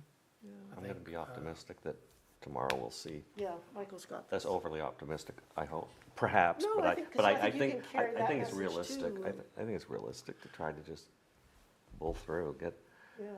because like you said, a lot of other things hinge on the comp plan.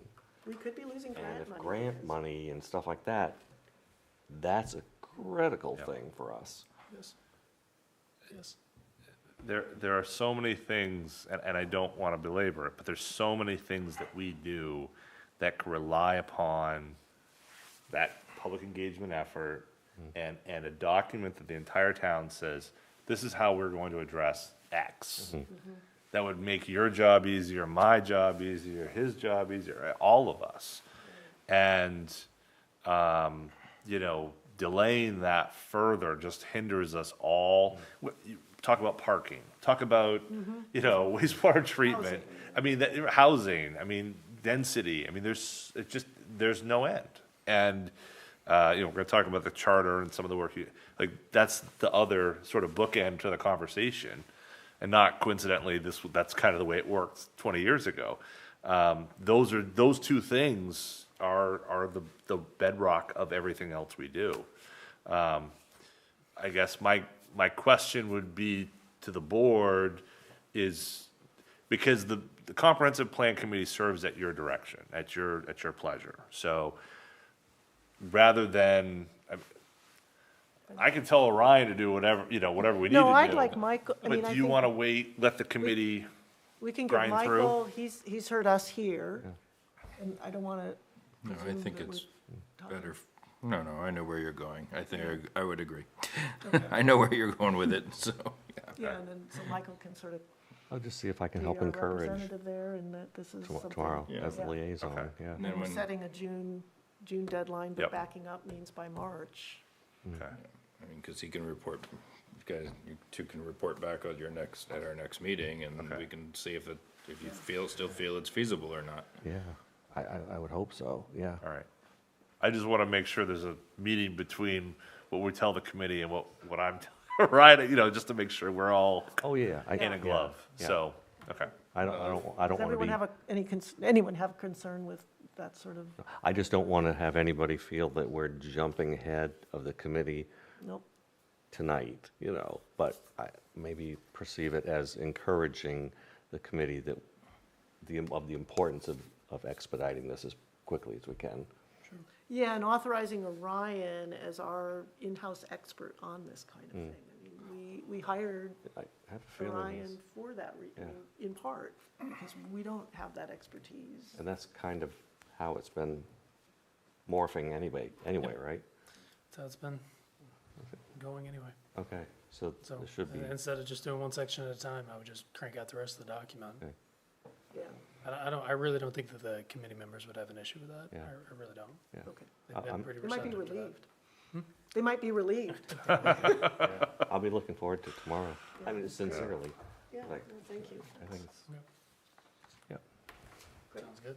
Okay, wonderful, thank you. There's nothing to vote on there, is there? Nope. Okay, charter review update. So we talked at our last meeting about various revisions that were on different minds. John created a Word document that allowed us to do sort of track changes. Except I couldn't get it to work. Yeah, Eric couldn't, but he Oh, you shared with me what No, his concerns couldn't were. figure it out. And I'm not sure what we say at this, we have this document that reflects a lot of what we talked about as a board for the kinds, you know, a lot of it's just, it's cleanup. I mean, the language that Kim talked about, that's now in there. We don't have that, but we'll figure out how to look at all that. So is it a shareable Word document, or is it? No. No? So the document that I got back from Denise is not shareable, but I could get it shareable. I can upload it, and then everyone can get in. So there were some staff had been working on it. Megan and Carrie had already, they had had a number of items that they had run through over the years that they'd run into. So there's There's that's also included. And so I have a file right now that I could upload. I haven't done anything in it myself, and then at some point, we need to get that to the attorney. You know, there was some questions that we had from the work session, that we needed to run by as well. But some of them have already been worked through, but a lot of them are incorporated into that master document, but. So I'd already gone through on the PDF version and saved Oh, stuff, great. but then when you said you were getting a Word document, Yep. I'm like, okay, wait, it'll be Yep. shareable, and then Yep. I can just forward it Yeah, to you could actually get what you have, maybe. Let me some show you, input. why don't you see what they already have for the document, because a lot of the pronoun issues, I think Megan had addressed a lot of that She got when it she went theirs. through her draft, whatever, years ago. So I think, but look at it, I mean, that's the idea. The concern is that there'd be too many people all in once changing everything, right? Right, You know, and so yeah. now if we've got We can sequentially. 1, 2, 3, 4, you know, and then you three can take a look, and then, you know, and then once we have one comprehensive document, go down, meet with the attorney, have him look through everything and say, okay, yeah, I think we could do this. Again, the idea is clean up, not, Right. I'm saying that more for everybody out there than you guys Right, have a we're not sense of making- Right. what the discussions are, not been, oh, let's change the, color of everything to, purple. It's more of just, let's get updated to 2023, 24, you know? And deal with some of the things that are in the charter. There's a Board of Assessment Review, and we can't get anybody to take those positions. So it sort of hamstrings how we run things out of the assessing department. The Budget Committee, we've sort of played with how we can get citizen input on the budget in a meaningful way, and yet not have this sort of committee that we're just like twisting arms and trying to get somebody to run for it, and they won't run for it, so then we appoint them, and that's just become, and then they don't, some of them, I mean, we have some very good Budget Committee members, but don't come to the meetings and put at risk even having a quorum. And it wasn't the intent when the Budget Committee idea was originally created. But perhaps, what's in this document at this point is, we'll have a public meeting after the Select Board has sort of looked at the budget we get from John, talked to department heads. We've come up with our recommended budget in the same way that we were using the Budget Committee, but this way it's town residents. We would have an opportunity for them to come in and give us their feedback, ask questions, it's sort of melding what the Budget Committee was doing with the notion of an in-person town meeting, where you could do all that, and then the Select Board would have a final vote based on what we'd heard from our residents. So that's sort of built into that. Bringing us to the current century. Yeah. Right. Yeah, recognizing the reality of people's busy lives and harder to get people to volunteer for these committees. And to add on to show how unimportant some of these topics are, but also important, the document highlights who is an exempt employee. Well, that's nice that the charter highlights that, but the Bureau of Labor might have something to say about those things. And we talked about that at the workshop, but again, not everyone at home, but just to give them a flavor of, these are not earth-shattering conversations. It's really just, how do we operate in 2023 without getting in trouble? How do we, you know? and have our charter reflect how we're really doing things Right. in town, and, Yeah. so.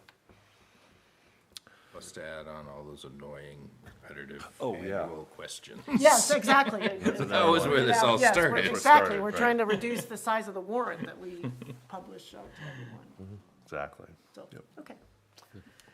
All right, all right, Is that Select Board, Executive section time? yeah, we have Select Board liaison reports. Anybody, Do I have any of those? I can, Just the WRF, but I think that really isn't anywhere yet. No. Nope.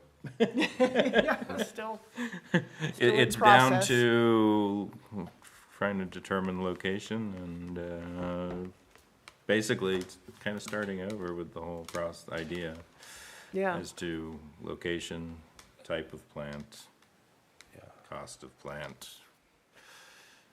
Yeah. I think you could maybe also add that we found that the outfall location cannot be in that's right. Goose River. It can't be Goose River. So the idea that a pipe would sort of fall right into the It's gotta above go out tide. to the, has to actually go out into the ocean, Yeah. the bay, harbor, somewhere into the ocean. Yeah.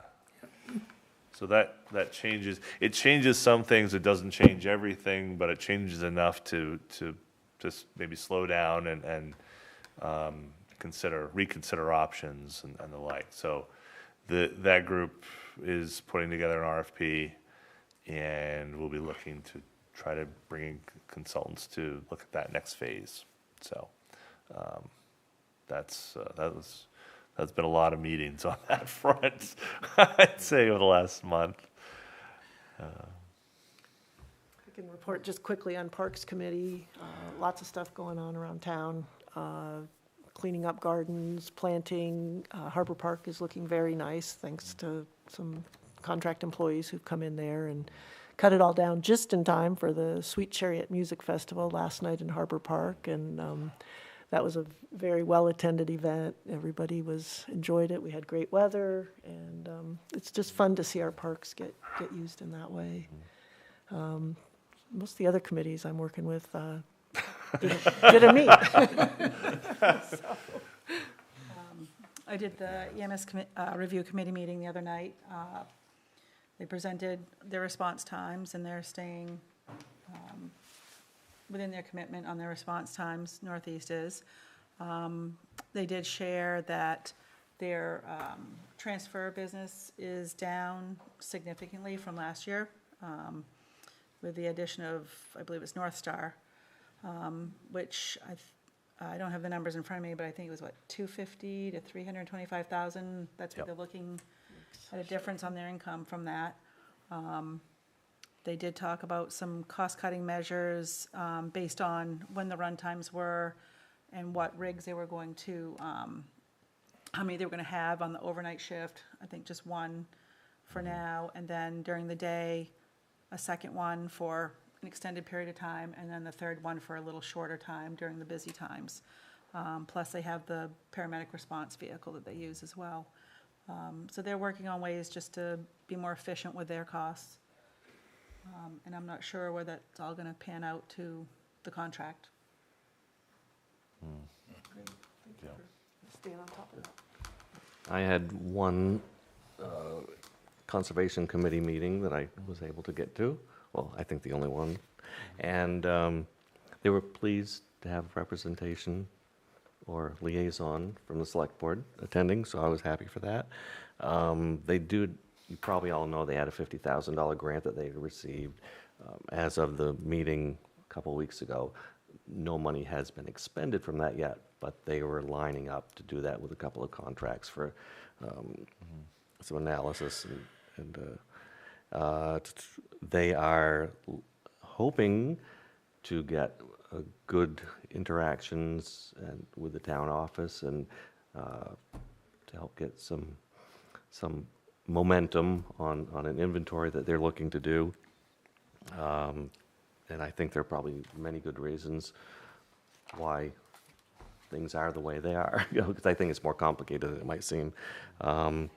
And there was one thing, there's hoping for some involvement in the development of the RES site. At one point, they were speaking of possible physical assets there, but I think it really boiled down to maybe programming events and things like that. That seemed more what really would be appropriate, to have recurring themed events, which I think that would work out very well with there. You know. Great. That's awesome. Jim, anything? No, Kim and I are at the same meeting, Okay. and we haven't had a Mid-Coast Solid meeting yet, so I'm still waiting. still waiting. Has that been rescheduled? Not yet. You know, Okay, good. All right, need a motion to move into executive session. I move we enter executive session. Sure. No, you got to say the whole thing. I don't know what it is. You gotta let me see it. Yeah, right there. Yeah, I know, but I don't know what it is. I can't find my page again. Motion to enter into executive session to discuss personnel matter pursuant to 1 MRS section 405-6A and town council pursuant to 1 MRS section 405-6E. Second. Excuse me, any discussion? All those in favor? I think Jim voted with his feet. Yeah. Yep. Yep. Okay, yeah, if we want to take a break. Yes.